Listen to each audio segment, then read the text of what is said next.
Yo en realidad soy experto en la sábana santa. De hecho, mi tesis doctoral la he escrito sobre ese tema.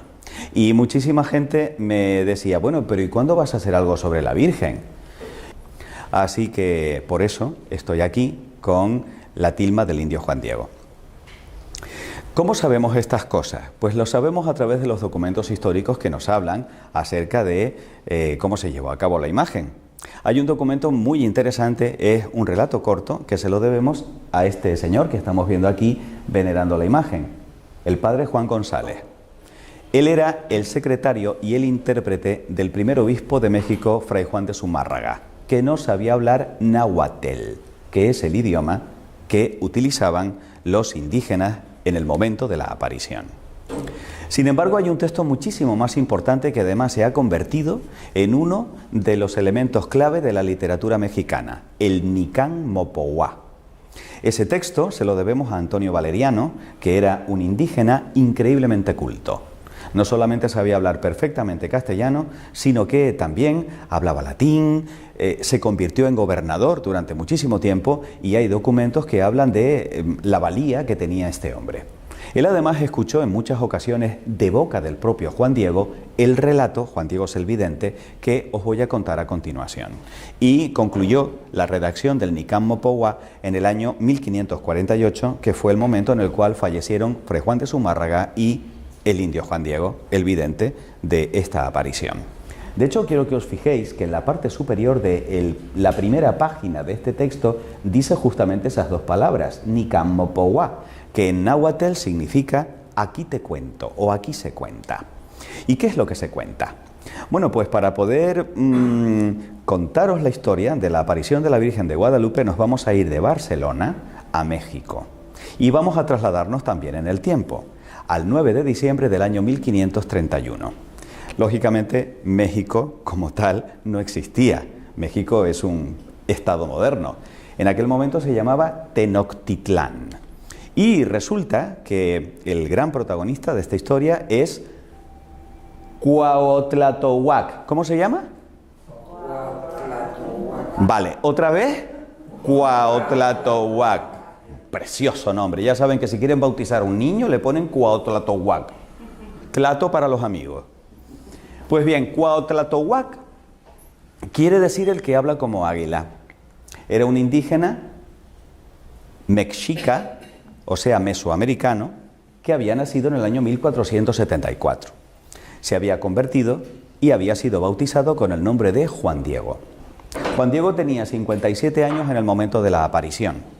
Esto es un dato muy significativo porque a medida en que vaya avanzando la conferencia vamos a ir comprendiendo cómo es la mentalidad y sobre todo la cosmogonía y la religión de los aztecas, porque si no, no se va a entender qué mensaje trajo la Virgen a través de esta aparición.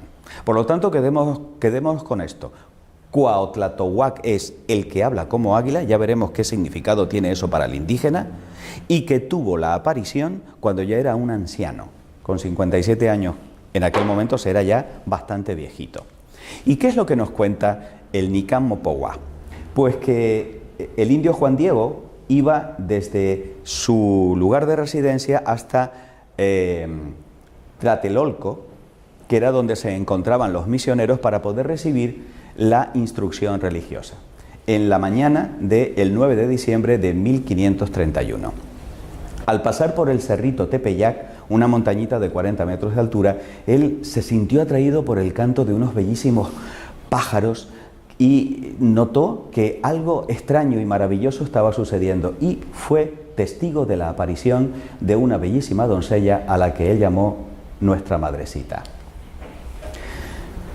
Y aquí tenemos el momento de la aparición. Vio a una joven de delicadísima belleza que se dirigió a él con unas palabras extraordinariamente cariñosas. Palabras que están reproducidas de forma prácticamente textual en el Nicán Mopohuá. ¿Por qué? Porque los indígenas tenían muy buena memoria y eran capaces de recordar textos enteros o palabras enteras. ¿Qué le dice la Virgen al indio Juan Diego? Fijaros cómo los llaman. Juan Sin. Este sufijo sin es como una especie de diminutivo. Viene a ser algo así como Juanito. que además también se puede traducir en el lenguaje de los aztecas como digno Juan. Estamos hablando de un hombre muy pobre, y que alguien se dirigiese a él de esa manera cariñosa y tratándolo con esa dignidad, ya impactó su corazón. Le dice: ¿a dónde vas, hijo mío?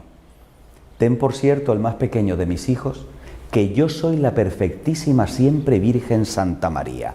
No le dice el nombre Guadalupe, le dice esto: la perfecta siempre Virgen Santa María. Y ahora quedaros con cómo identifica a su hijo, porque este dato nos va a servir para más tarde. Madre del verdaderísimo Dios, por quien se vive, el creador de las personas, el dueño del cielo y de la tierra. Ya sabéis que siempre en las apariciones la Virgen se aparece para algo, y esta no es una excepción. También hay un mensaje y hay una petición, y le dice: mucho deseo que aquí me levanten mi casita sagrada, en donde lo mostraré. ¿Lo mostraré a quién? A ese, al verdaderísimo Dios del que ella es madre.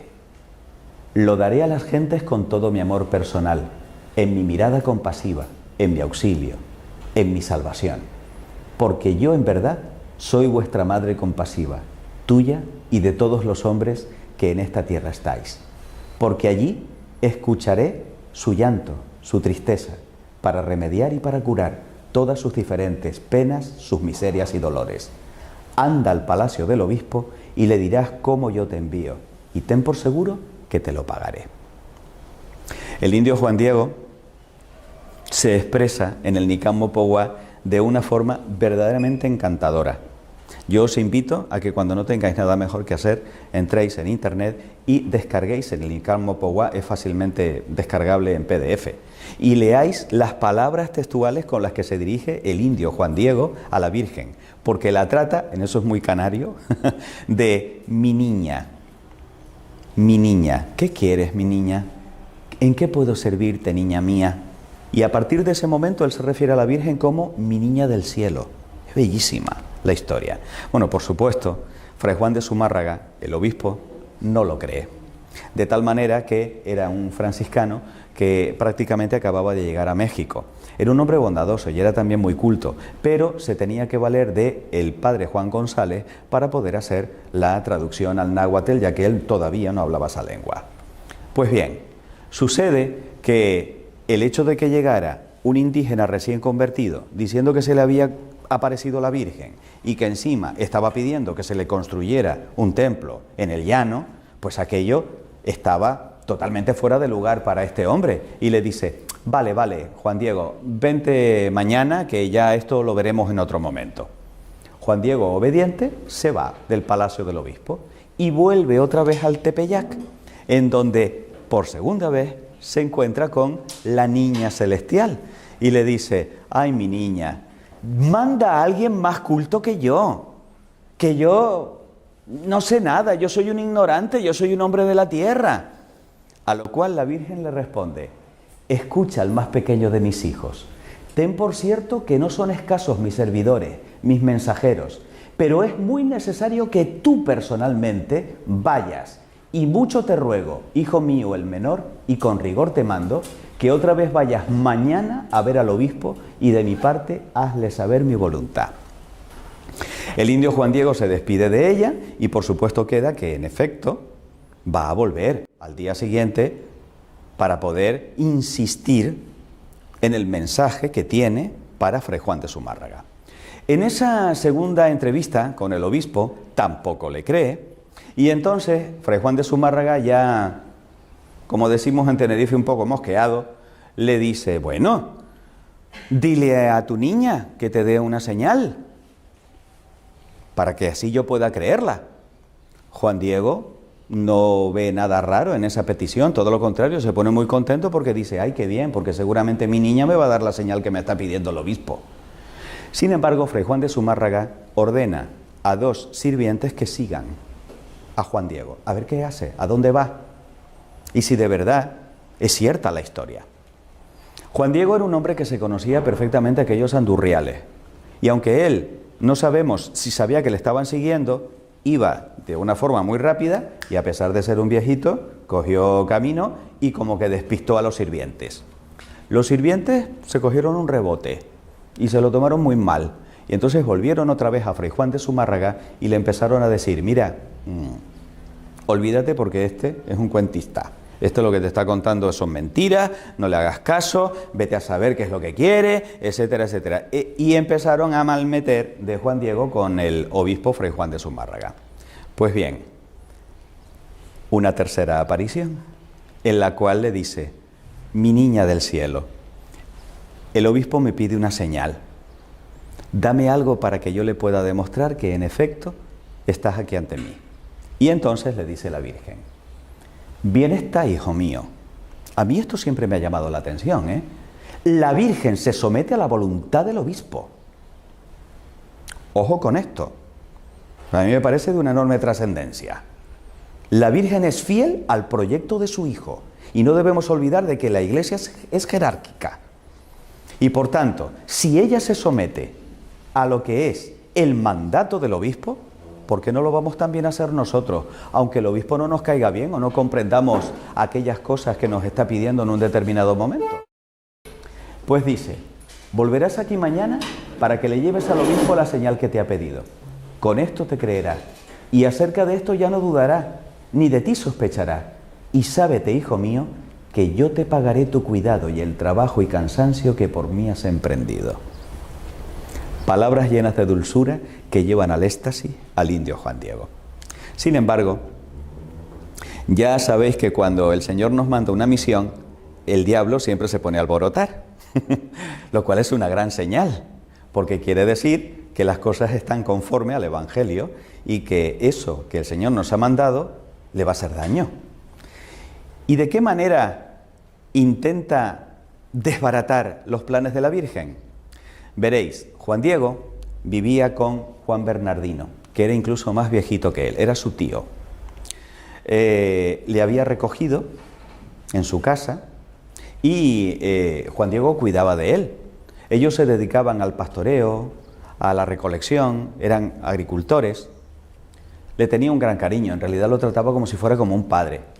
Pues bien, en la mañana del 12 de diciembre, el pobre Juan Bernardino se levanta muy malito, pero tan malito que le dice, hijo mío, yo creo que de hoy no paso y no me gustaría morir sin estar confesado. Anda, hijo, ve a buscar un cura. Él también estaba bautizado, ¿eh? Y era un hombre enormemente creyente. Entonces el pobre Juan Diego se encuentra con una dicotomía,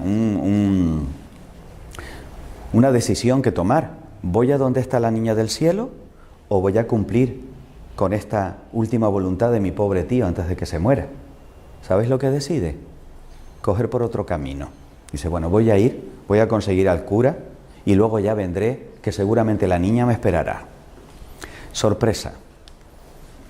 La Virgen se hace la encontradiza y se le aparece en medio del camino y le dice, pero ¿a dónde vas, Juanito? ¿A dónde vas por aquí? Respuesta de Juan Diego, le dice, ¿cómo amaneciste hoy, niña mía? Porque se vio sorprendido por la Virgen y entonces por donde no estaba previsto que se fuera. Y le dice, ¿cómo tienes hoy tu cuerpecito? ¿Te duele algo? ¿Puedo hacer algo por ti? Es encantador el diálogo entre Juan Diego y la Virgen, ¿no? Y entonces le cuenta lo que sucede. Mi tío está muy enfermo, está a punto de morir. Deja que vaya a tu casita sagrada del Tlatelolco para que traiga a uno de tus sacerdotes, confiese a mi tío, pueda morir en paz y luego haré lo que tú me pidas. ¿Qué creéis que le responde la Virgen? Escucha, ponlo en tu corazón, hijo mío. Bellísimas palabras que nos recuerdan el Evangelio de San Lucas, que en varias ocasiones nos dice, la Virgen conservó esto y meditó esto en su corazón. Pues ella le dice lo mismo a Juan Diego. Que no es nada lo que te espantó, lo que te afligió, que no se perturbe tu rostro ni tu corazón. No temas esta enfermedad, ni ninguna otra cosa punzante, aflictiva. ¿No estoy aquí yo, que soy tu madre? ¿No estás bajo mi sombra y mi resguardo? ¿No soy la fuente de tu alegría? No estás en el hueco de mi manto, en el cruce de mis brazos. Son bellísimas las palabras. ¿Tienes necesidad de alguna otra cosa? Que ninguna cosa te aflija, te perturbe, que no te apriete con pena la enfermedad de tu tío, porque de ella no morirá por ahora. Ten por cierto que ya está bueno. Imagínense la alegría de Juan Diego, saber que ya no tenía que ir a Tlatelolco ni que preocuparse por su Juan Bernardino, porque estaba seguro de que la Virgen iba a curarle. Y entonces la Virgen, no contenta con eso, le dice: anda, sube a lo alto del cerro en el que nos encontramos y tráeme de allí las flores que encuentres. Maravilla.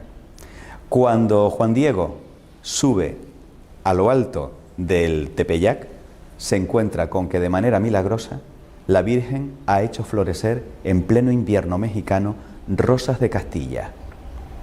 Flores completamente desconocidas en aquel lugar. ¿Y qué es lo que hace? Lleno de alegría, porque dice: bueno, con esto me creerá el obispo. Las recoge en el ayate o tilma, que es como una especie de ponchito que llevaba por encima. Las recoge, coge todas las que puede. Además, está embriagado con el olor y se da cuenta de que las flores desprenden una iridiscencia totalmente antinatural, pero que le llena de alegría y de gozo solamente viendo aquello. Y entonces se las lleva a la Virgen. ¿Sabes lo que hace la Virgen? Con todo su amor las toca y las coloca ella misma con sus manos y las acomoda dentro del ayate del indio Juan Diego. Y le dice: mi hijo menor, estas diversas flores son la prueba, la señal que llevarás al obispo. De mi parte le dirás que ve en ellas mi deseo y que por ello realice mi querer, mi voluntad. Y tú que eres mi mensajero, en ti absolutamente se deposita mi confianza. Y mucho te mando con rigor que nada más a solas, en la presencia del obispo, extiendas tu ayate y le enseñes lo que llevas. Y le contarás todo puntualmente. Le dirás que te mandé que subieras a la cumbre del cerrito a cortar flores, y cada cosa que viste y admiraste, para que puedas convencer al gobernante sacerdote, palabras textuales, para que luego ponga lo que está de su parte para que se levante mi templo que te he pedido. El indio Juan Diego sale corriendo.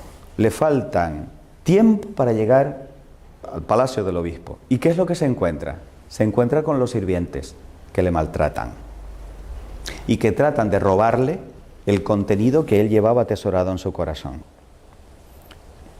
Yo estoy seguro de que él hubiera dado la vida para evitar que alguien le hubiera quitado aquello, porque el mandato de la niña era que se lo tenía que mostrar al obispo. Por fin, después de mucho suplicar, llega un momento en el que él se sienta en la puerta y dice: no me moveré de aquí hasta que no vea al obispo. Le dejan pasar. Ellos también intuyen que hay algo especial en esa carga que trae Juan Diego. ¿Y qué es lo que sucede? Pues que el obispo le dice: bueno, si has traído esa señal de tu niña del cielo, muéstramela. El indio Juan Diego, siguiendo el mandato de la Virgen, le cuenta todo y en ese momento deja caer las rosas a los pies del obispo. De tal manera que no solamente aparecen las rosas, sino que aparece también grabada de manera milagrosa la imagen de la Virgen Santísima en el ayate del indio Juan Diego. Por supuesto, al obispo Fray Juan de Zumárraga no le queda la más absoluta duda de que, en efecto, el relato del indio es auténtico y se convierte en el primero de los que veneran la imagen de la Virgen de Guadalupe en su oratorio privado. Era imposible, cuando se hizo pública aquella noticia, acoger a tanta gente que iba a llegar hasta allí. Y ese es el motivo por el cual en una procesión fue trasladada a la iglesia, para que de esa manera todo el mundo pudiese también venerar la imagen de la Virgen. Estamos en la mañana del 12 de diciembre de 1531. Lo que acabamos de ver, por supuesto, es una recreación con unos actores, pero este es un cuadro que representa a Fray Juan de Zumárraga en el momento en el cual se aparece la Virgen de Guadalupe. Quiero que os quedéis, por favor, con esta cara de Fray Juan de Zumárraga, porque, repito, es otro dato que también nos va a servir más tarde cuando os muestre una cosa a medida en que os vaya explicando todo lo que se sabe sobre la tilma del indio Juan Diego, porque lo maravilloso es que la tilma la tenemos en la actualidad y se ha estudiado científicamente. Y por eso estoy yo aquí, para contaros las maravillas que hay con respecto a esta reliquia maravillosa. Simultáneamente, la Virgen Santísima se aparece a Juan Bernardino y efectivamente le cura de su enfermedad y le revela su nombre. Pero atención, porque aquí entramos en una parte muy importante de la conferencia, que es saber cuál es el verdadero nombre que revela la Virgen Santísima a Juan Bernardino. Para poder comprender esto es imprescindible que por un momento yo abra un paréntesis en la conferencia y os cuente algo sobre la mitología de los aztecas. Tened en cuenta que esto se produce 40 años después del descubrimiento de América por parte de Colón y 10 años después de la conquista de México por parte de Hernán Cortés y sus 500 soldados. O sea, prácticamente Europa acaba de descubrir a esta civilización. Era una gente, pues como cualquier otro pueblo. Se casaban, tenían sus hijos, cultivaban la tierra. Es importante que veáis en esta imagen la manera en la cual las mujeres casadas, desde el momento en el que ya contraían matrimonio, se colocaban el cabello. Porque eso era un signo para el azteca de que esa mujer era de un hombre. Al igual que nosotros hoy llevamos el anillo de casado o de casada, que es un signo de que efectivamente ha habido una consagración matrimonial, pues esa es la manera, el signo que tenían las aztecas de diferenciarse de las que estaban solteras todavía. Es decir, cuando un hombre veía a una mujer desconocida en la calle, si llevaba el cabello recogido así, ya sabía que era una mujer casada, no hacía falta que le dijera nada más. Los aztecas dominaban a las 300 tribus que en aquel momento estaban en esa zona, de tal manera que asombró a los castellanos la extraordinaria arquitectura, las infraestructuras que ellos habían construido. En ese punto eran increíblemente avanzados y también lo eran en la observación del cosmos. Eran unos astrónomos extraordinarios, porque en ello les iba la supervivencia. Es decir, ellos adoraban a los astros del cielo, pero porque pensaban que eran quienes les daban la vida y tenían que estar pendientes de los solsticios, de las estaciones, de los eclipses, etcétera, etcétera, porque veían signos también en las estrellas, en los cuerpos celestes. En eso eran extraordinarios. Sin embargo, hay un punto realmente terrible en la cultura de los aztecas en este momento, y era su religión, porque desafortunadamente era una religión sangrienta. Aquí tenéis al espantoso Huitzilopochtli. Huitzilopochtli era el dios de la guerra, que como podéis comprobar era caníbal. Es más, ellos estaban convencidos de que para que volviera a salir el sol al día siguiente había que alimentar a Huitzilopochtli para que se comiera las entrañas de las víctimas en vez de comerse al sol.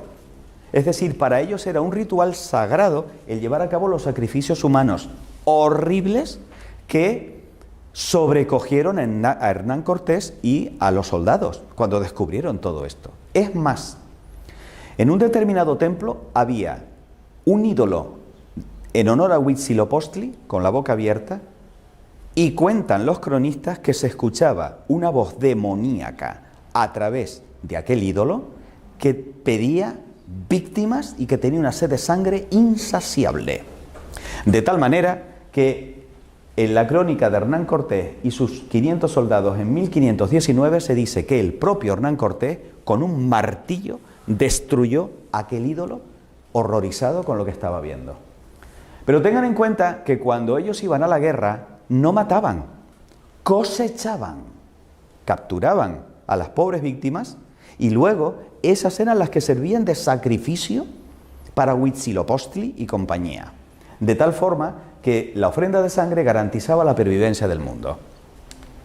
Era tal el sangrerío que se vivía allí que vivían aterrados, porque en cualquier momento el cuchillo de pedernal podía caer sobre ellos o sobre sus hijos.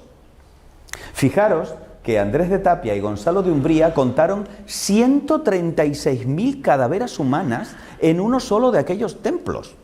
Y se calcula que eran 100.000 víctimas cada año ofrecidas a Huitzilopochtli. Pero si os aterra Huitzilopochtli, agarraos ahora con la madre de Huitzilopochtli. Porque es esta abominación que tenéis aquí, Coatlicue. 2 serpientes que le salían de la cabeza, otras tantas de las manos, las garras que le salían de los pies. Coatlicue es la que tiene la falda de la serpiente, absolutamente satánica.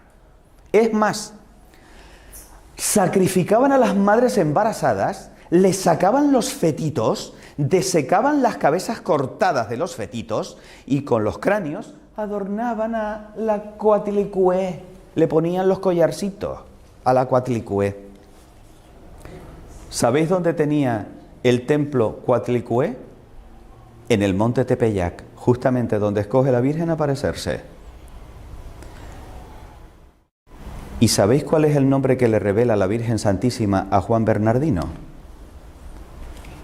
Ella es la Virgen Tecuatlazupe, la que aplasta a la serpiente.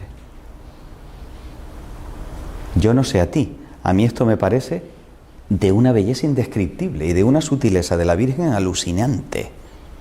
¿Qué es lo que pasa? Que cuando le comunica el nombre Tecuatlazupe a los castellanos, ellos que todavía no entendían bien el náhuatl, ¿qué es lo que entienden?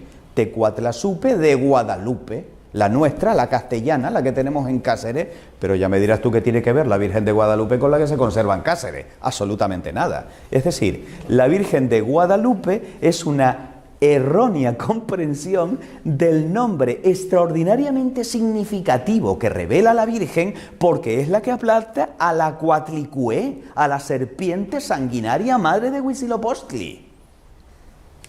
Pues bien, ¿cómo continúa la historia? Aquí llega el momento en que os tengo que hablar de Ometeotl. ¿De quién? Ometeotl, vale. Pues resulta que Ometeotl, dentro de el panteón de dioses aztecas, era un dios raro, porque a diferencia de Huitzilopochtli, que era el dios de la guerra, y el dios sanguinario, y el dios caníbal, este era el inventor de sí mismo, y era el dios de la vida, y era el dios de la alegría, y era el dios de la naturaleza, el que hacía brotar las plantas, y era el dios que mantenía la unidad entre todos. Era un dios extraño, y además era un dios que no tenía forma antropomórfica, sino que se representaba con esta especie de espiral, y en medio había una flor llamada Nahuioyin, que a partir de ese momento comienza a ser el símbolo de ese dios de la vida y de ese dios universal y cósmico que mantiene a todos unidos. Ometeotl. ¿Sabéis cómo conocían a Ometeotl? A ver si os suena algo. El creador de las personas, el dueño del cielo y de la tierra, el verdaderísimo Dios por quien se vive. ¡Ay, qué casualidad! Resulta que la Virgen se identifica a sí misma como la madre de este. Fijaros cómo es un mensaje para los aztecas. Es un mensaje para los indígenas, que ellos comprendieron perfectamente. Pero no queda ahí todo. Vamos a estudiar con calma los símbolos que podemos encontrar en la Virgen de Guadalupe. Señoras, señores, esta es la tilma del indio Juan Diego, tal y como se conserva en la actualidad en la Basílica de México Capital. Como pueden comprobar, es de una indescriptible belleza. Estamos hablando de un trocito de la tilma, porque en realidad eran 3 trozos y solamente la imagen ocupa 2. Esto que tenemos aquí es la costura que va pasando de un lado a otro. Además, hay una cosa que siempre me encanta, porque no podemos olvidar que la Virgen Santísima es una señora. Es decir, si no hubiese inclinado la cabeza, la costura le hubiera pasado por la cara. Y eso a una señora como que no. Es decir, está estratégicamente colocada para que la costura de la tilma no solamente no dañe la imagen, sino que es que encima, como veremos más tarde, las propias imperfecciones de la tilma añaden gracia y volumen a los rasgos de la Virgen, de tal manera que un error de los hilos, un nudo, forma el labio inferior y le da el volumen que tiene el labio inferior. Es alucinante. ¿Qué es lo que encontramos en la tilma del indio Juan Diego? Bien, la tilma nos muestra una imagen de la Virgen que mide 1,43. O sea, no llega al 1,5 metros. Pero tiene proporción áurea. No sé si habéis oído de esto. Los artistas, los pintores, los escultores están buscando la perfección de la belleza. Y resulta que han descubierto que hay como una proporción en todo lo que nos resulta bello a los seres humanos, que es justamente esa, la proporción áurea, perseguida ya desde el tiempo de los griegos en todas sus esculturas y pinturas. Pues muy bien, esta tiene esa proporción y ha sido estudiada desde ese punto de vista. Pero no solo eso, es que se ve en el revés de la tela. Eso quiere decir que de alguna manera los pigmentos están impregnando y atravesando la tela entera. Pero cuidado, porque el lienzo, es decir, la tilma, no estaba preparada. No tenía ningún tipo de apresto, ni ningún material, ninguna textura para poder evitar que esas imperfecciones dañaran lo que se iba a reflejar allí. A ningún pintor se le hubiera ocurrido trabajar con un trozo de tela que no estuviera previamente preparado. Pero es que además esto no es pintura, porque no hay huella de pincel. Es como si de alguna manera la imagen estuviera fotocopiada, serigrafiada encima de la tela, lo cual no tiene explicación, porque esto no se puede hacer por mano humana, porque si no, no tendría estas características. Y aquí se parece un poco la imagen de la Virgen de Guadalupe con lo que nos encontramos en la Sábana Santa. Son imágenes imposibles, imágenes que no se pueden reproducir con la tecnología contemporánea, pero son imágenes que requieren una explicación por parte de la ciencia, porque están ahí. No se pueden negar, no es una entelequia filosófica, es algo que se puede palpar, medir y pesar y llevar a un laboratorio. Los hilos resaltan los detalles y en realidad estamos hablando de un pictograma. Los aztecas no escribían con letras, sino que utilizaban imágenes, algo así como los egipcios y los jeroglíficos, pictogramas, es decir, dibujos que representan cosas. Vamos a ver qué es lo que representa detalladamente la imagen de la Virgen de Guadalupe. Por lo pronto, lleva el pelo suelto. ¿Qué quiere decir eso? No está casada, es virgen. Esta muchacha es virgen. Indiscutiblemente, cuando el indígena ve el pelo, dice, esta no está casada. No solo eso, sino que además lleva un broche de jade con la cruz dibujada. Daros cuenta de que el jade era una piedra semipreciosa que ellos pulían para hacer los espejos y la consideraban divina. ¿Por qué? Porque les mostraba la imagen, a ellos mismos, su imagen, la veían reflejada en el jade. Es más, al ver que el jade que lleva el broche tiene el mismo signo que ellos veían en los estandartes de los conquistadores y en las velas de los conquistadores, dicen, uy, cuidado, porque esta es de la misma religión de estos que vienen del otro lado del mar, a los cuales también nosotros consideramos dioses. Porque sabéis el tema de Hernán Cortés, ¿no? Ellos pensaban que eran dioses también, porque no los habían visto nunca con casco y con barba, que era justamente como representaban algunos de sus dioses. Por lo tanto, no tuvieron duda de que aquellos eran superpoderosos. Cuidado con esto, porque a veces se interpreta mal. A nosotros, occidentales, el ver a alguien así nos da la idea de estar rezando. No. Para un azteca, el colocar la mano así significa, te traigo un regalo, tengo un obsequio para ti. Este es el signo de regalo para los aztecas. Con lo cual, ellos comprenden, esta nos trae un regalo. Vamos a ver qué regalo nos trae. El ceñidor, indiscutiblemente, significa que esta muchacha, que es virgen, está embarazada. Y ya les va sonando eso que le contaban los misioneros, de que la madre de Jesús, a pesar de ser virgen, tuvo a Jesús. Se cuentan 46 estrellas en todo su manto. Esto es tan impresionante que merecerá la última parte de la conferencia. Dentro de un rato os hablaré de las estrellas. Pero tened en cuenta que, además, los rayos del sol salen detrás. Lo que quiere decir que si esta se tapa con las estrellas, tapa el sol y está encima de la luna, esta es infinitamente más poderosa que nuestros dioses, porque nuestros dioses están a su servicio. El cosmos entero le sirven a ella de lugar en donde colocarse, de manto y de embellecedor con los rayos del sol. aquí aparece, y aquí, hasta 7 veces, la flor Nahuioyin, que era la flor con la que representar a Ometeotl. Por lo tanto, si en la túnica aparece representada la flor Nahuioyin, quiere decir que el regalo que nos trae esta es a Ometeotl. Indiscutible. Daros cuenta de que todos estos detalles se le escapaban a los castellanos, pero ellos, con un solo vistazo, captaban perfectamente el mensaje que traía la Virgen. No solo eso, daros cuenta de que ella tiene la rodillita levantada y ese es el motivo por el cual se ve la zapatilla. Pero el que tenga la rodilla levantada, ¿qué quiere decir? Pues que está danzando. ¿Cómo adoran los indígenas? Bailando. ¿Y esta qué está haciendo? Está danzando. Que solamente bailaban ni siquiera en la fiesta, sino en el momento de la adoración. Por lo tanto, esta está adorando al Ometeotl que nos trae de regalo. Es decir, el Ometeotl es más poderoso que ella, porque ella lo está adorando. El color de la túnica es un color verde azulado, pero curiosamente era el color de la capa de Moctezuma, el emperador. Por lo tanto, el emperador era el único que tenía la autorización, la autoridad para poder vestir ese color. Era el color de los emperadores. Por lo tanto, si ésta se viste de ese color es porque es una emperatriz.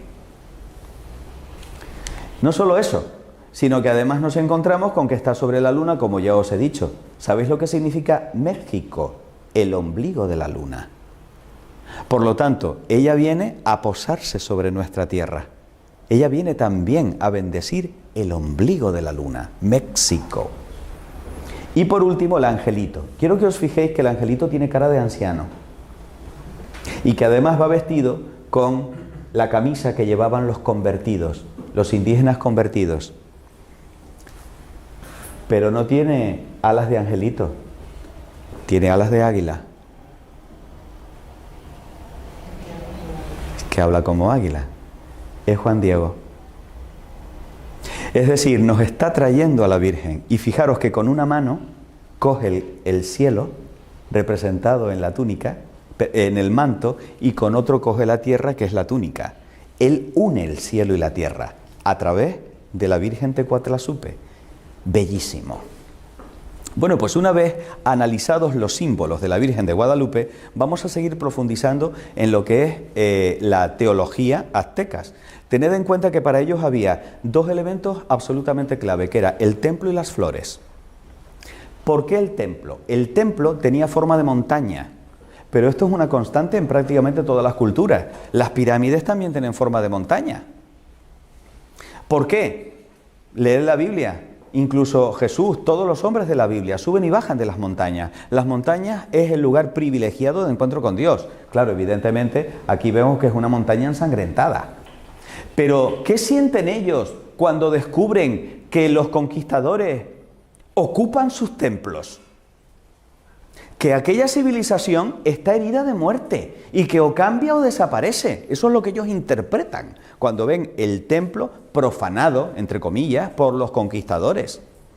Si no hay templo, no hay civilización, no hay cultura para ellos. Y con el tema de la flor sucede lo siguiente. La flor se representa con el corazón. Y nosotros utilizamos las flores pues como un gesto de cariño o como un adorno. Para ellos es muchísimo más, porque la flor es el símbolo de la verdad. De tal manera que cuando yo envío un mensaje a otro con una flor, quiere decir, ponle el cuño que esto es verdad. Si yo le voy a declarar la guerra a otra tribu, yo le mando flores, no os lo perdáis. O sea, es decir, mira, te voy a hacer la guerra, pero que no estoy bromeando, que te estoy mandando flores, que es verdad. Ese es el sentido que tiene de que de todos los símbolos habidos y por haber, la Virgen haya escogido flores para poder demostrarle a Fray Juan de Zumárraga que el mensaje era verdad. Que llevara flores un indígena quiere decir, no te estoy mintiendo, confía en mí, esto es cierto. ¿Veis qué bonito? Por eso la flor, y el símbolo más importante es la flor Nahuioyin, porque es la que les da la clave de que aquel es Ometeotl.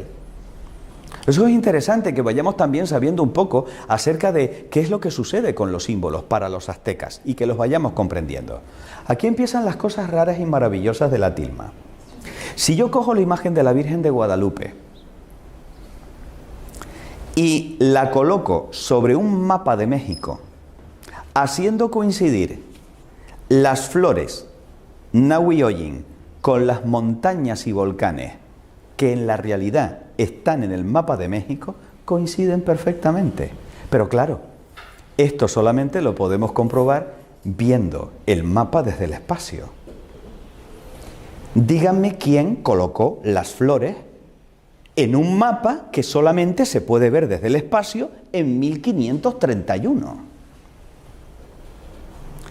Sigamos avanzando para ver qué otros misterios nos trae la Virgen de Guadalupe. A ver, el año 1531 fue un año muy especial para los indígenas. Por lo pronto, vieron aparecer el cometa Halley. Que unos indígenas vieran a aparecer un cometa, la cosa está muy mal. Eso es lo que significa el cometa para ellos. Aquí van a pasar cosas muy gordas, pero gordas de verdad. No solo eso, sino que además se produce un eclipse. ¡Horror! Huitzilopochtli está cabreado. A ver, ¿qué es lo que hemos hecho? Habrá que matar, darle de comer, sangre. No solo eso, sino que además el 12 de diciembre de 1531 era el solsticio de invierno. Y cuidado, porque aquí hubo un desfase, porque en realidad, según el calendario gregoriano, tendría que haberse producido el 22 de diciembre, no el día 12, pero es que en 1531 no estaba el calendario gregoriano, estaba el juliano. Y el calendario juliano es el 12 de diciembre, el día que escoge la Virgen para quedarse grabada en la tilma. El solsticio de invierno, ¿qué significa? Acaba la oscuridad y empieza la luz. Se acaba un periodo de oscuridad y ahora vamos a empezar con este sol que renace, con estos días que a partir de ahora van a empezar a ser más largos, a vivir de una manera diferente. Se produce un terremoto, tela. Eso significa que los pilares de la tierra se están conmoviendo. Se destruyen los templos y llega una epidemia de viruela para la cual los indígenas no tenían protección natural, no tenían los anticuerpos de la viruela y los empieza a matar. Y ellos dicen, vamos a ver, nos cargamos a 100.000 personas al año, alimentamos a Huitzilopochtli con toda la sangre que nos pide. Y resulta que ahora que no tenemos templo, que ya no hacemos sacrificio, el sol sigue saliendo, después del eclipse vuelve otra vez a haber luz, una de dos, o nuestros dioses eran mentiras o nosotros no hemos hecho la adoración correcta. ¿Veis lo que significa todo lo que pasó justamente en ese año? Pues bien, todo esto llevó, amigos y amigas, a que en la siguiente década 9 millones de indígenas se convirtieran al cristianismo. Los misioneros no daban abasto a hacer bautizos. ¿Por qué? Porque estaban abandonando una religión de muerte y de oscuridad para abrazar una religión de amor y de vida y de luz, que era la que traía la Tecuatlazupe. Por lo tanto, toda esa leyenda negra que hay sobre lo de la conquista y que se obligaba bajo pena de muerte a los indígenas y no sé cuánto, cuidadito, que hay que analizar bien los datos y que por suerte ahí tenemos la historia y los documentos históricos.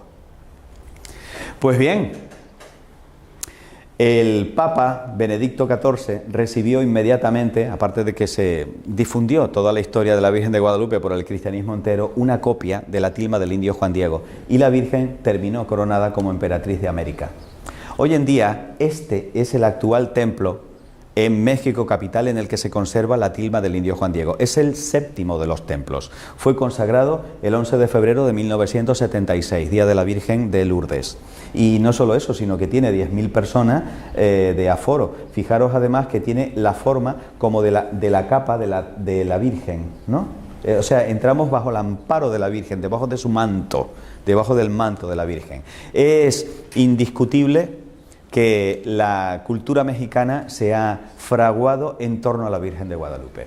La Virgen de Guadalupe es omnipresente en todo México, de tal manera que tengo una amiga mexicana que me dice algo que ya yo había oído en boca de otros mexicanos, y es: ay, es que Andrés, nosotros puede que no seamos católicos, pero todos seamos guadalupanos.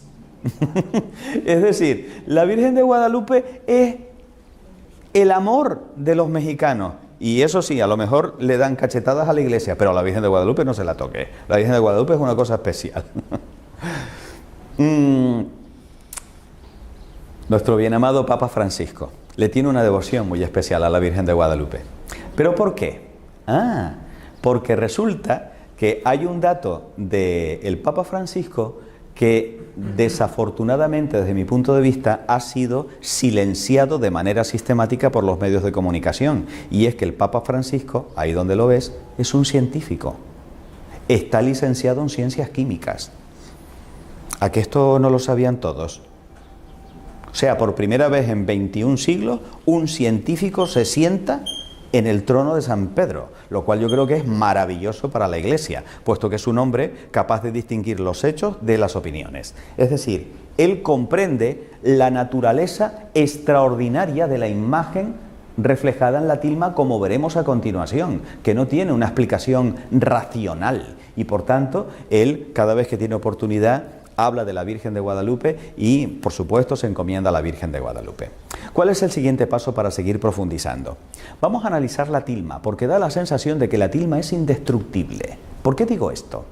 Cuando hablamos de la tilma, fijaros en esta imagen, es como esa especie de mantita con la que se cubrían los indígenas antiguos. Está hecha de ixtle, que es un tipo de agave. Es un tejido muy burdo, muy vasto. Pues bien, la tilma mide 104 por 170 centímetros, pero los tejidos de esta planta, una vez manufacturados, que más han resistido, no han durado más de 20 años. Y les estoy hablando de un tejido que de manera absolutamente antinatural ha pervivido 480 años sin que haya una explicación de cómo es posible que no se pudra. Porque además, 116 años estuvo sin protección. ¿Sabes lo que significa eso? Tú pon una tela y pon nada más que un año debajo de la tela, 10 velas todos los días. A ver qué le pasa a la tela.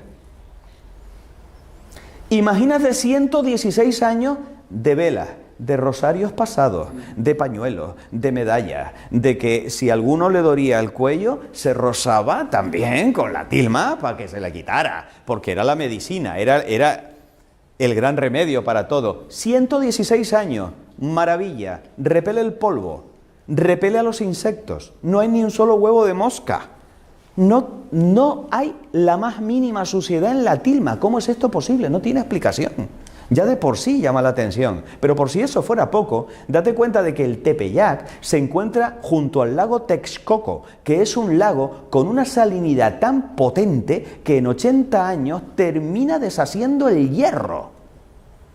¿Cómo es posible que no le haya afectado a la tilma? ¿Y qué pasa si a la tilma le echamos un bote de ácido? Pero es que eso sucedió en el año 1795, dejaron caer encima, quiero pensar que de manera accidental, y ahí tenemos el documento del accidente que lo confirma, un bote de ácido nítrico. Esta es la mancha. Hubiera sido suficiente como para destrozar todo el lienzo. Si alguna vez tienes un botito de ácido nítrico, no metas el dedo, por si acaso. ¿Y qué es lo que pasa con la mancha del ácido nítrico? Que a medida que va pasando el tiempo se va desapareciendo la mancha, no el tejido. ¿Cómo es esto posible?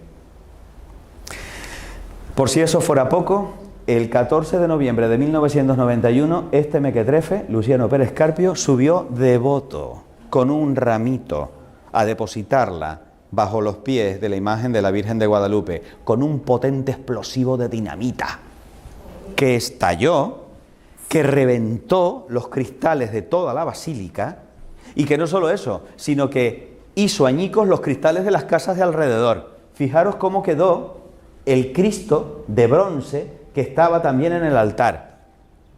Suficiente para destruir con creces la tilma. y no sufrió ni un solo rasguño, ni la tilma ni el cristal, que no era antibalas. Lo de los cristales antibalas es reciente. Por cierto, voy a hacer un paréntesis. Yo solamente odio a un enemigo que crea que es real. ¿O no? Bien. Tanto odio en contra de la Virgen de Guadalupe, ¿por qué? Interesante reflexionar esto, ¿no? O sea, se arriesga a que lo pillen, a que lo masacren, a que lo metan en la cárcel, yo qué sé, con tal de poner un explosivo a los pies de una imagen en la que supuestamente no cree. Bueno, vamos a seguir profundizando. Esta es la tilma tal y como se encuentra en la actualidad, en el interior de la basílica. Como veis, es un lugar muy bonito para visitar. Pero vamos ahora a empezar a profundizar en la imagen, porque como te dije hace un ratito, se trata de una imagen que es imposible. Por lo pronto, le sacaron unas hebritas de color, con color, y se la mandaron a un químico para que las analizara. Pero no cualquier químico. No, vamos a buscar al mejor. A un premio Nobel de Química. No nos conformamos con menos. El doctor Richard Kuhn, premio Nobel en 1938. Deducción del premio Nobel de Química. Los pigmentos de la imagen no son ni de origen animal, ni de origen vegetal, ni de origen mineral, ni de origen sintético. O sea, no se conocen pigmentos como estos en la naturaleza de este planeta. Y confiesa el premio Nobel de Química: no soy capaz de determinar de dónde proceden los pigmentos. El premio Nobel de Química. Los doctores Philip Callahan, biofísico de la Universidad de Kansas, y Jody Smith, catedrático de Filosofía de la Ciencia de la Universidad de Miami, sometieron a la imagen a luz ultravioleta y a imagen infrarroja, y descubrieron que la imagen ha sido retocada. A ver, una cosa es añadir y otra es resaltar repintando. Lo que ha sucedido ha sido lo último. Se han resaltado cosas de la imagen repintando encima.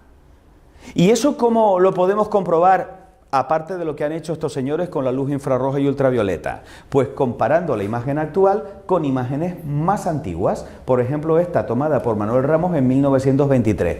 Comparen. Allí parece mucho mayor. Observen la dulzura y la belleza de la cara original. Le han colocado un colorete. Le han hecho una rinoplastia, porque le han hecho la nariz más chiquita. Le han puesto papada, porque la papada, aunque os parezca mentira, es un signo de belleza para los indígenas. ¿Qué le vas a hacer? No tienen por qué copiar nuestro canon de belleza. Pero es que, por suerte, no tocaron los ojos. ¿Por qué digo esto? Porque es aquí donde empieza la parte interesante. Bien, aquí tenéis lo que os contaba. Si ampliamos los labios, ved qué bonitos. Esto es un nudo que le da el resalte a los labios. Está estratégicamente colocada para utilizar los errores de la tela y hacerla más bonita todavía. Bien, ¿y qué nos revelan los ojos de la Virgen de Guadalupe? Aquí, repito, es donde viene lo interesante. Porque resulta que tenemos la opinión, por ejemplo, de un oftalmólogo, el doctor Graue, pero que no es cualquier oftalmólogo, es el rector de la Universidad Autónoma de México, una autoridad en su materia. Y que resulta que analiza los ojos de la Virgen de Guadalupe con un oftalmoscopio moderno y descubre que los ojos de la Virgen de Guadalupe reflejan la luz exactamente igual a como lo haría un ojo humano vivo, lo cual es imposible en una pintura hecha con mano humana. No tiene sentido que esto suceda. Y dice el médico: examiné los ojos con un oftalmoscopio de alta potencia y pude apreciar en ellos profundidad de ojo como al estar viendo una córnea humana viva. Y cuenta la siguiente anécdota, que estaba tan fascinado con lo que estaba viendo, y teniendo en cuenta que la Virgen está mirando un poquito hacia abajo, que sin darse cuenta de que estaba hablando con una imagen que está en un lienzo, le dijo: mire un poquito para arriba. Y luego se quedó diciendo: ¿qué estoy haciendo? No es el único que lo ha examinado. Desde 1950 ha habido una veintena de oftalmólogos que han confirmado sus observaciones. ¿Qué es lo que sucede en los ojos de la Virgen de Guadalupe? Aquí me he de detener un ratito y voy a emplear la foto de este muchacho. Se le toma la foto, pero es que en el ojo, en los ojos del chico, están reflejadas las personas que él estaba mirando, porque los ojos son como si fueran espejos. Espejos que reflejan la imagen de lo que está viendo. Es más, si yo cojo una de las caras de uno de los amigos del chico retratado, lo puedo ampliar de tal manera que yo puedo identificar que este es Pedro, de todos los que está allí. ¿Me siguen, no? Vale. ¿Qué es lo que se descubre en los ojos de la Virgen? Alfonso Marcué, fotógrafo en 1929, descubre el rostro de un hombre con barba. Se ve perfectamente los ojos, la nariz, la boca y además tiene la mano así. Se está cogiendo el mentón, reflejado en una córnea de 8 milímetros. Pero no solo eso. Bueno, aquí tenéis otro fotógrafo más tarde, en 1951, Carlos Salinas, que confirma las observaciones. Aquí lo veis un poquito estilizado por un pintor, para que lo comparéis y os deis cuenta de la semejanza. No solo eso. La pregunta es, bueno, ¿esto será una pareidolia? ¿Qué es eso de una pareidolia? El cerebro humano crea imágenes y compone imágenes. Es lo que nos pasa, por ejemplo, cuando vemos formas en las nubes. Yo aquí veo una carita sonriente, y aquí veo una carita asustada, y aquí veo otra carita sonriente, y aquí una carita como diciendo, hola, y esta como diciendo, brr. Pero vemos que no es una cara, es una lavadora de la que está saliendo una tela. Es decir, ¿cabe la posibilidad de que lo que se ve en los ojos de la Virgen de Guadalupe sea una pareidolia? Sí, cabe esa posibilidad, a no ser de que las imágenes se vean en los dos ojos. Y a no ser de que aparezcan reflejadas en los dos ojos siguiendo la proporción de la distancia. Porque en este momento os esté reflejando en mis ojos. Pero si yo me pongo así, como está la Virgen de Guadalupe, en este ojo se verán un poquito más grandes vuestras imágenes que en este. Porque este está un poco más lejos de vosotros. ¿Me estoy explicando? Eso se llama la ley de Sanson-Purkinje. Y está perfectamente estudiado en oftalmoscopía. Pues sorprendeos, porque el doctor Rafael Torija, oftalmólogo, deduce que las imágenes aparecen reflejadas en ambos ojos y que respetan perfectamente las proporciones ópticas de Sanson-Purkinje. No es una pareidolia, son imágenes reales. Pero aquí es donde definitivamente tiran la toalla los incrédulos. Doctor José Aste Tonsman, ingeniero especialista de computación de la Universidad de Cornell, profesor de investigación operativa en la Universidad Iberoamericana de México. Descubre no una ni dos, 13 figuras en los ojos, diminutas, casi microscópicas. Para poder hacer eso, necesitó elaborar con un ordenador cuadrículas de 1 milímetro cuadrado en las córneas. 1600 cuadrículas de 15 por 15 micrones. Usando un microdensitómetro de precisión, las amplió 2500 veces y capta 200 tonos de gris frente a los 30 tonos que es capaz de captar el ojo humano. 13 figuras en unos ojos de 8 milímetros. Entre ellas, la de Fray Juan de Zumárraga. ¿Os acordáis del cuadro? Es el mismo cráneo. La de Fray Juan González, el intérprete que estaba a su lado. La del propio indio Juan Diego, que lo vemos aquí, con un gorro, desplegando la tilma, y uno dice, bueno, pero ¿cómo es posible que el indio Juan Diego llevara el gorro puesto delante del obispo? Dices, claro, es que tenía las manos cargadas, no se lo podía quitar. Un indígena sentado, con el pie levantado, se ve incluso hasta las argollas y la coleta que tiene. Todo esto lo podéis ver con precisión con las imágenes que están publicadas en el libro del doctor Tonsman. El ojo derecho y el ojo izquierdo. Veis que son las mismas figuras, pero respetando las leyes de Sanson-Purkinje. Y un grupo familiar para completar las 13 figuras. Es alucinante. ¿Cómo es posible que esto lo haya hecho un artista?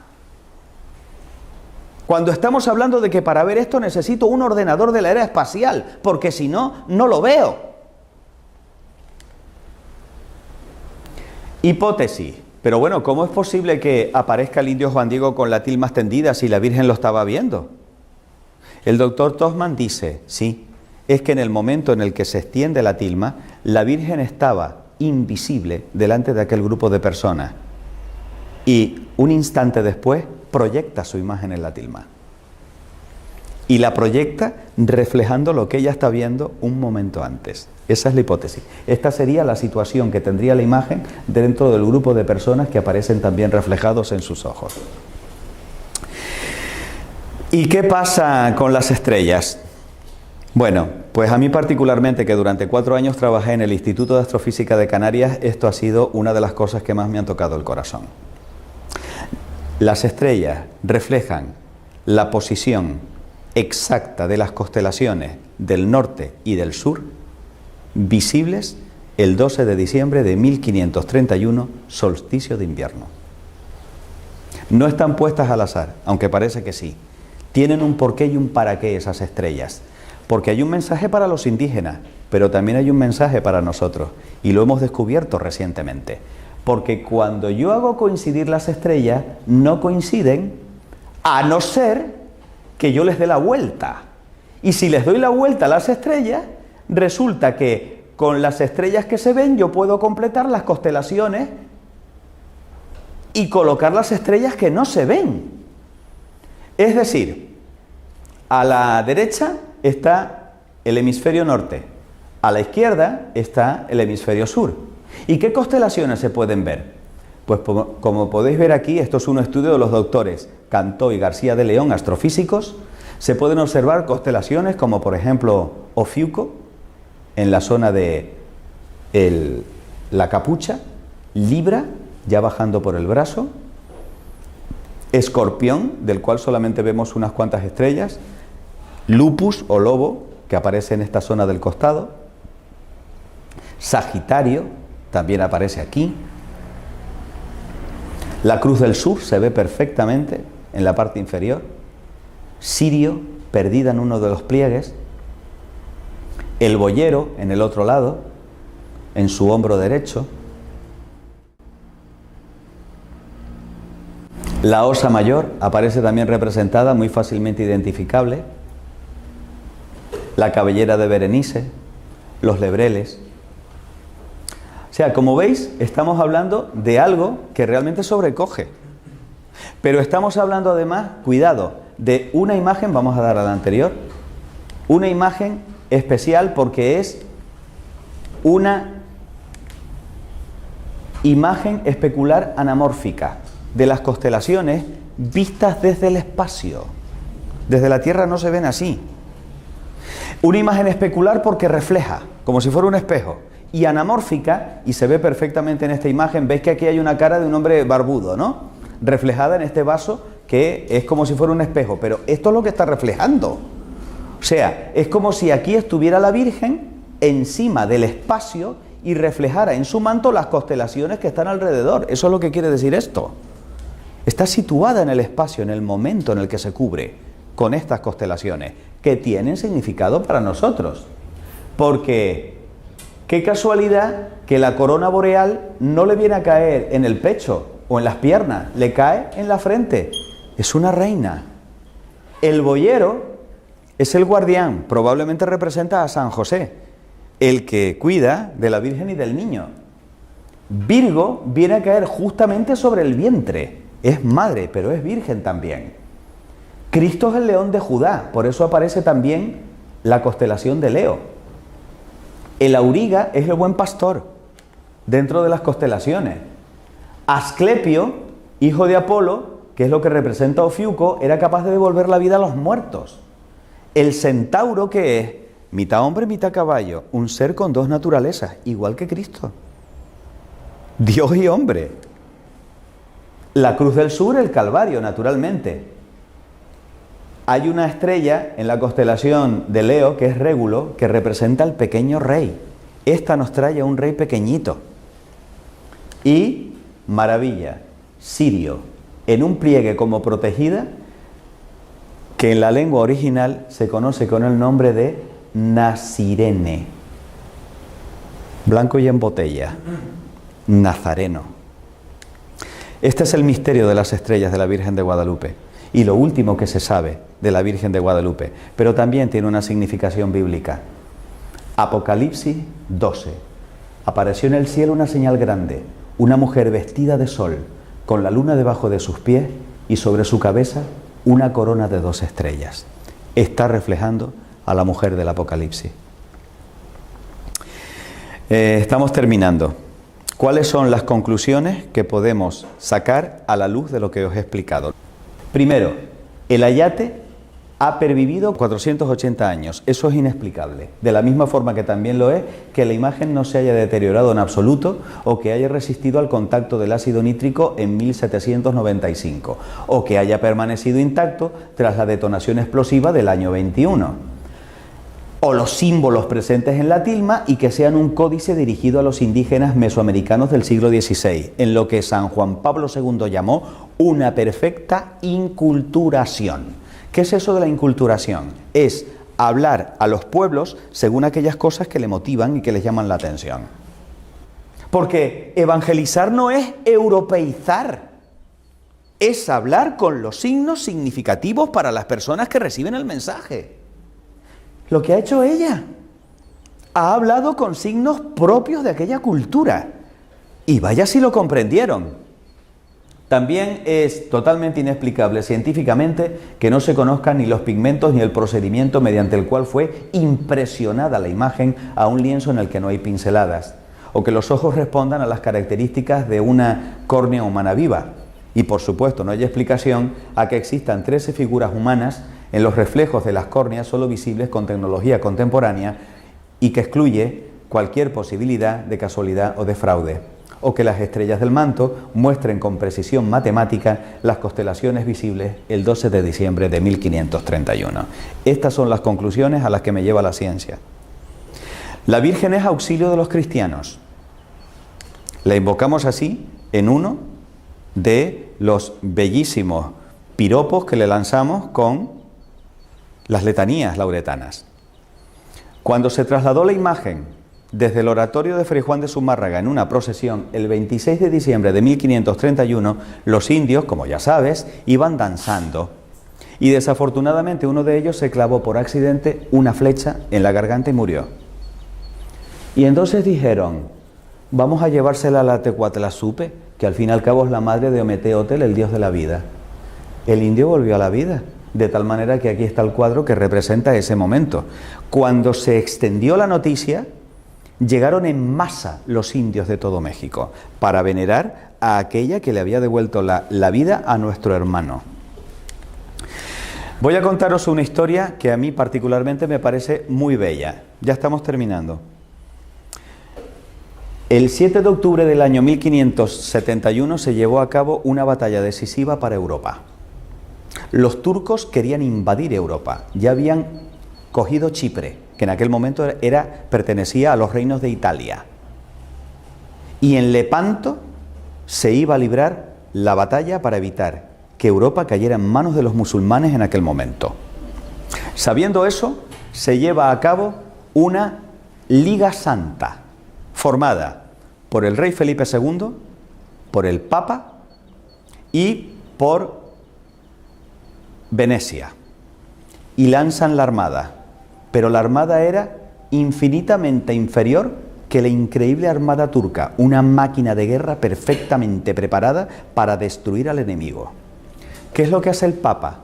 Manda un mensaje a la cristiandad: rezad el rosario conmigo en el momento de la batalla y pongámoslo todo en manos de la Virgen Santísima.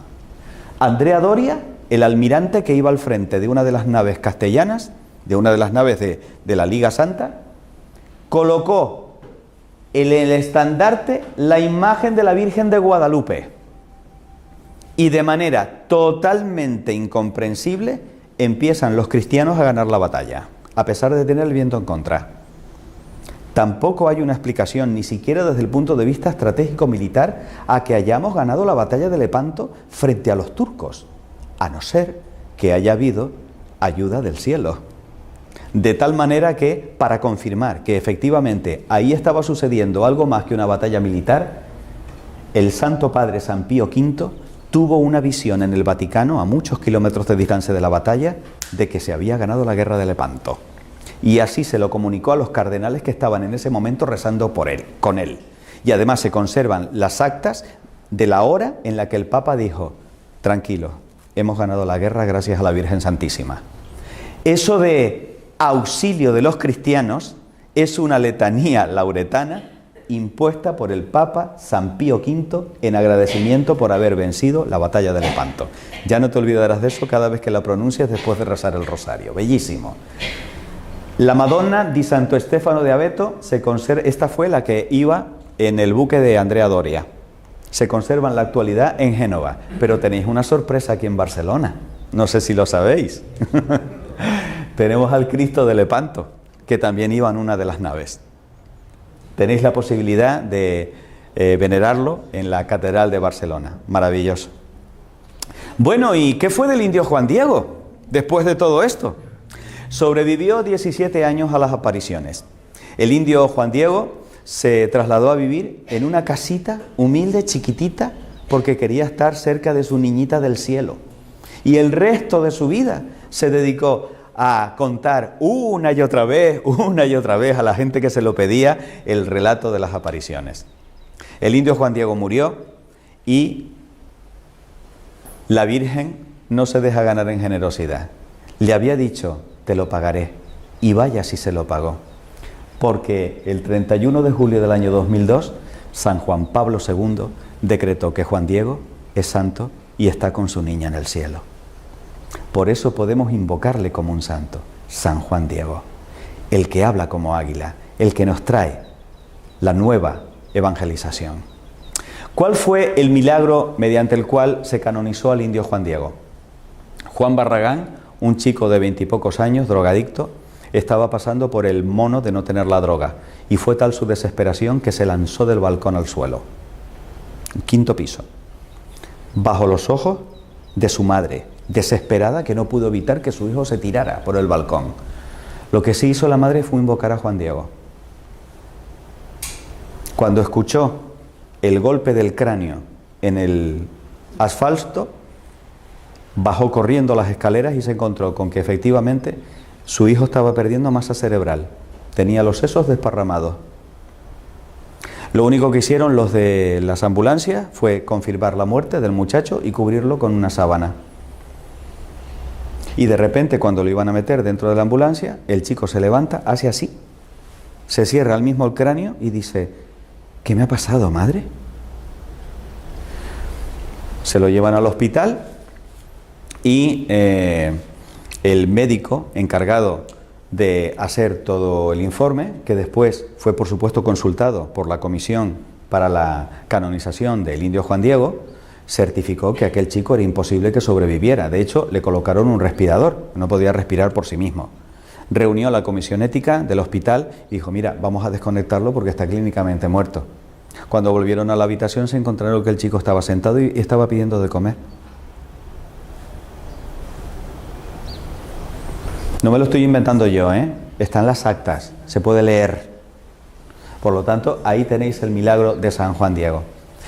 Como por suerte tenemos aquí a otro Cristo consagrado, que es mi bien amado padre Josep María Manresa, a quien le agradezco de todo corazón, al igual que a las chicas de Keeping Church, Carmen y Teresa, que ha tenido que marcharse, el que me hayan permitido venir desde mi isla tropical para traeros un trozo de pasión volcánica. Yo voy a dejar que sea él, por favor, el que ponga la cerecita encima de la tarta de esta conferencia. ¿Qué más decir, no? De esta conferencia tan bonita, tan hermosa, y sobre todo de la Virgen. A mí siempre me impresionan aquellas palabras, ¿no? De la Virgen: no estoy yo aquí, que soy tu madre, y esto es lo que nos tenemos que llevar en nuestro corazón, ¿no? La Virgen, nuestra madre del cielo, nos da a su Hijo y nos cuida siempre.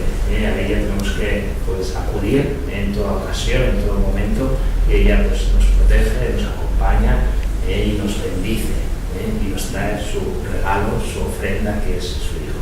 Por eso nos ponemos de pie. Le damos gracias. Primero le damos gracias también a don Andrés por esta magnífica exposición. Es un honor. Dios te salve María, llena eres de gracia, el Señor es contigo. Bendita tú eres entre todas las mujeres, y bendito es el fruto de tu vientre, Jesús. Santa María, Madre de Dios, ruega por nosotros pecadores, ahora y en la hora de nuestra muerte. Amén. Nuestra Señora de Guadalupe, Ruega por nosotros. Muchas gracias.